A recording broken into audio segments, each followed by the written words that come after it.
I did not scream. I did not throw my phone across the room. I read the message twice, set my phone face down on the vanity, and looked at myself in the mirror. My hair was pinned perfectly. My dress was exactly as I had imagined it since I was 12 years old. My hands were steady. The text had come in at 9:47 a.m., 43 minutes before I was supposed to walk down the aisle. Effective immediately, your position at Hartwell & Associates has been terminated.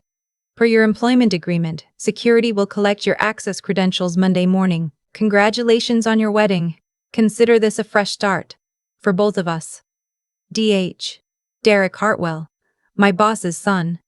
29 years old, never closed a deal on his own, and somehow newly appointed co-director of the firm his father built over 30 years. My maid of honor knocked on the door and asked if I was ready.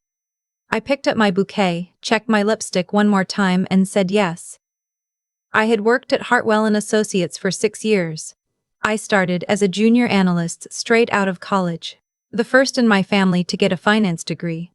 The first to wear a blazer to work instead of a uniform. My father worked nights at a distribution warehouse in Columbus for 22 years. My mother cleaned office buildings on weekends to help pay for my last 2 semesters. When I got the job, my mother cried for 10 minutes straight, and then made me a celebratory dinner with the good plates she only used at Thanksgiving. I did not take a single day for granted. By my 3rd year, I was managing 3 of the firm's top regional accounts. By my 5th, I had brought in more new business than any associate in the company's history, according to the quarterly report my boss, Mr. Hartwell Sr., shared at the holiday party. He shook my hand in front of everyone and said I was the future of the firm. 6 months later, his son Derek joined the company. Derek had spent the previous 4 years doing something vaguely described as consulting in Austin. He drove a car that cost more than my annual salary and called the administrative staff by the wrong names for 3 months straight without ever apologizing. On his 2nd week, he sat in on one of my client presentations, said nothing the entire time, and then sent me an email afterward with 17 suggested revisions that would have fundamentally misrepresented our projections. I replied professionally. I explained with citations why each suggestion would have been a compliance issue. He forwarded my response to his father with a note that said I was being difficult. Mr. Hartwell Sr. pulled me aside and said, gently, to be patient with Derek, that he was still learning, that he had a lot of potential. I was patient for 8 months. In those 8 months, Derek moved into the office next to mine, had his name added to 2 of my accounts without contributing a single meeting, and began CCing himself on my client emails without telling me. When I raised this with HR, the HR director, who had been with the company for 15 years and was deeply loyal to the Hartwell family, told me that collaborative account management was a new internal initiative and that I should embrace it. I embraced nothing. I documented everything. I kept a folder on my personal laptop, every email, every forwarded message, every meeting where Derek took credit for work I had done. Every time a client asked where I was and Derek told them I was unavailable without telling me, I kept that folder organized by date and subject, the same way I kept my client files. Precise. Thorough. Patient. My fiancé knew about the folder. He was the one who suggested I start it. We had met 3 years earlier at a conference in Chicago. He was there representing a technology investment group. I was there presenting on behalf of Hartwell & Associates. He introduced himself after my presentation, said it was the clearest breakdown of regional market exposure he had heard all weekend, and asked if I wanted to get coffee. I said I had another panel in 20 minutes. He said he would wait. He waited. His name was Marcus. He was quiet in the way that people who are paying very close attention are quiet. He asked good questions. He listened to the answers. When I told him about Derek, about the folder, about the documentation, he did not tell me I was overreacting. He looked at me seriously and said, "Keep adding to it, you're going to need it." I did not fully understand what he meant at the time. I do now. The ceremony was at 11. My father walked me down the aisle of a small chapel in Dublin, Ohio, 20 minutes from where I grew up. My mother was in the front row in the blue dress she had bought specifically for this day. She pressed both hands to her mouth when she saw me. My younger sister was a bridesmaid. She had driven up from Cincinnati the night before and helped me steam my dress, and we had stayed up too late talking the way we used to when we shared a room. Marcus stood at the altar in a charcoal suit, and he looked at me the way I had always hoped someone would look at me. When the officiant asked if anyone had any objections, somebody in the back actually laughed softly, the kind of laugh that comes from relief. Nobody objected. We said our vows. We were married at 11:24 in the morning on a Saturday in October. At the reception during the cocktail hour, I turned my phone back on. 41 missed calls, 11 text messages, 4 voicemails. The missed calls were from numbers I did not recognize, 2 from the main Hartwell and Associates office line, and 1 from Mr. Peel, Hartwell Sr.'s personal cell phone, which I had only ever used twice in 6 years. Marcus was beside me. He glanced at the screen. He took a slow sip of his champagne. Then, very quietly, he smiled. Not a sympathetic smile. Not a nervous smile. A smile that knew something. I looked at him. He looked at me. He said, "Do you want to listen to them now, or after the first dance?" I said after the first dance. We danced to a song my parents danced to at their wedding 31 years ago. My father cut in halfway through and I let him lead, and he said into my ear, "Whatever is happening with that phone, you handle it Monday. Tonight is yours." I told him I would. I meant it. I listened to the voicemails during the dinner service, stepping into a small coat room off the main hall with Marcus beside me.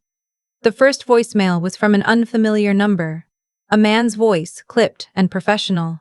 Identifying himself as a senior editor at a financial news publication, he said he was calling for comment on a story his team was preparing to run the following week regarding alleged account mismanagement and misrepresentation of client data at Hartwell and Associates. He said the story specifically named Derek Hartwell. He said if anyone at the firm wanted to provide a statement, they should call back before Tuesday. I stood very still. The second voicemail was from the main office line. It was Patricia, the firm's office manager, who had worked for Mr. Hartwell Sr. since before I was born. Her voice was unsteady. She said she was not sure she should be calling, but that things had been chaotic since yesterday afternoon, and she thought I should know, and she hoped I was having a beautiful day. The third voicemail was from a number I did not recognize. A woman's voice, formal and measured, identifying herself as a representative of the Ohio Division of Securities. She said she was attempting to reach me regarding an ongoing inquiry, and asked that I return her call at my earliest convenience. She left a number. The fourth voicemail was from Mr. Hartwell Sr. himself. He sounded nothing like the man who had shaken my hand at the holiday party. He sounded like someone who had not slept. He said my name 3 times before he actually began speaking. He said he had made a serious error in judgment. He said Derek had acted without his authorization. He said he had only learned about my termination that morning when a regulatory notice arrived at the office, and that the timing and circumstances had raised questions he was not yet able to answer. He said he was deeply sorry. He said, "Please call me back when you can." I put the phone in my evening bag and looked at Marcus. He said, "Do you want me to explain?" I said yes. He told me calmly and without drama, the way he explained everything, that 6 months ago he had been approached by a private equity group looking to acquire a mid-sized financial advisory firm in the Midwest. He said that Hartwell and Associates had come up in the initial screening. He said that in the course of his firm's due diligence, they had uncovered irregularities in several account records, specifically, amendments made to client projections that did not align with the original analyst notes. He said that when his team traced the amendments, they led to one person, Derek Hartwell. He said that he had flagged findings to the appropriate regulatory bodies 3 weeks ago as required. He said the timing of my termination, which Derek had apparently executed without his father's knowledge or approval, had drawn immediate attention because it looked exactly like what it was, an attempt to remove the person who had documented everything before anyone came asking questions. I thought about the folder on my laptop, the one I had been adding to for 8 months. I said, "He thought firing me would protect him." Marcus said, "He thought firing you would protect him." I said, "He fired me on my wedding day." Marcus said, "I know." I went back into the reception. I sat at the head table. I ate my dinner. I toasted with my parents and my sister and my best friends who had flown in from 3 different cities. I danced until my feet hurt, and then I took my heels off and danced some more. My mother pulled me onto the floor for a song she loved, and we laughed, and she held my face in her hands afterward and said I had become someone she was proud of every single day.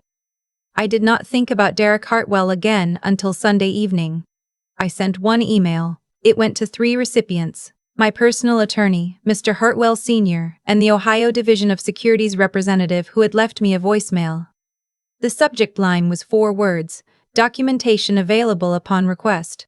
I attached a compressed folder. 43 files. 8 months of records. Monday morning came and went. I did not go to the Hartwell & Associates office. I did not need to. On Tuesday, the financial news story ran. It named Derek Hartwell specifically and described a pattern of client data manipulation spanning 14 months. It cited regulatory filings. It cited unnamed sources familiar with the firm's internal records. It cited the termination of a senior associate on the day of her wedding as a significant point of interest in the timeline. By Wednesday, Derek had retained a defense attorney. By Thursday, Mr. Hartwell Sr. had issued a public statement acknowledging the irregularities and announcing Derek's immediate separation from the firm, pending investigation. By Friday, 3 of the firm's largest clients had placed their accounts under review. My phone rang on Wednesday afternoon. Mr. Prosty. Hartwell Sr. I let it go to voicemail. He said he would like to discuss the possibility of my return to the firm in an expanded role, with full reinstatement of benefits and an adjustment to my title and compensation that he believed reflected my true contributions. He said the firm needed stability. He said I was the most capable person on his team and that he had failed to protect that properly. I listened to the voicemail twice. Then I opened my laptop and began drafting a response. I thanked him for his call. I said I appreciated his acknowledgement and that I wished the firm well. I said that after careful consideration I would not be returning to Hartwell & Associates. I said that my attorney would be in contact regarding the terms of my separation, including the compensation owed for improper termination, and that I expected the matter to be handled professionally. Then I closed the laptop, walked into the kitchen, and poured myself a cup of coffee. Marcus was sitting at the kitchen table with his own laptop open and a notepad beside him. He looked up. He asked how I was doing. I sat down across from him. I thought about my first day at Hartwell & Associates. The way I had ironed my blouse 3 times that morning because I wanted everything to be perfect. I thought about staying late every quarter close, eating takeout at my desk, sending client updates at 11 at night from my phone.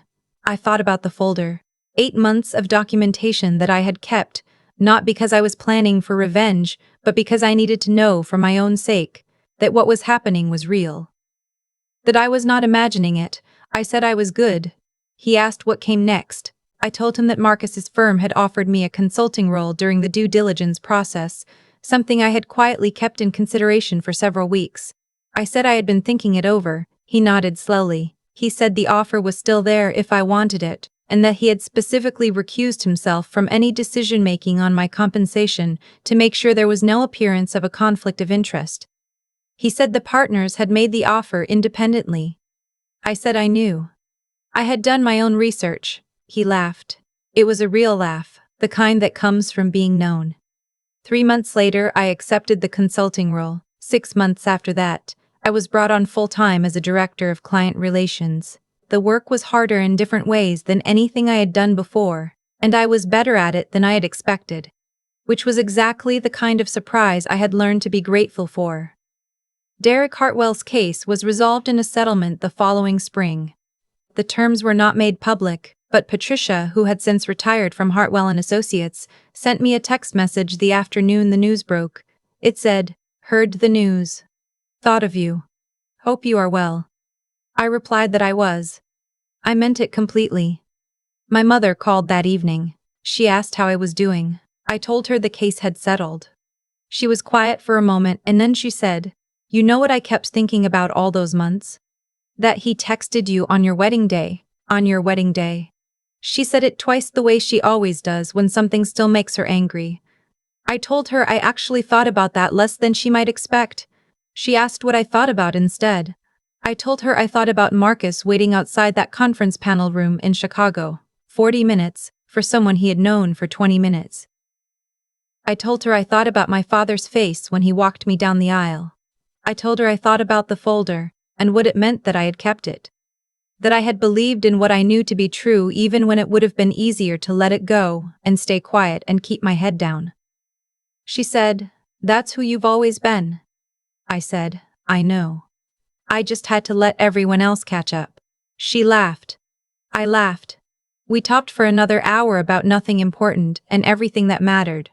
And when we hung up, the house was quiet in the good way that a house is quiet when you are not waiting for anything anymore. I opened my laptop. I had 3 client reports due by end of week and a new account kickoff call scheduled for Thursday morning. I made myself a second cup of coffee, sat back down at the kitchen table, and got to work.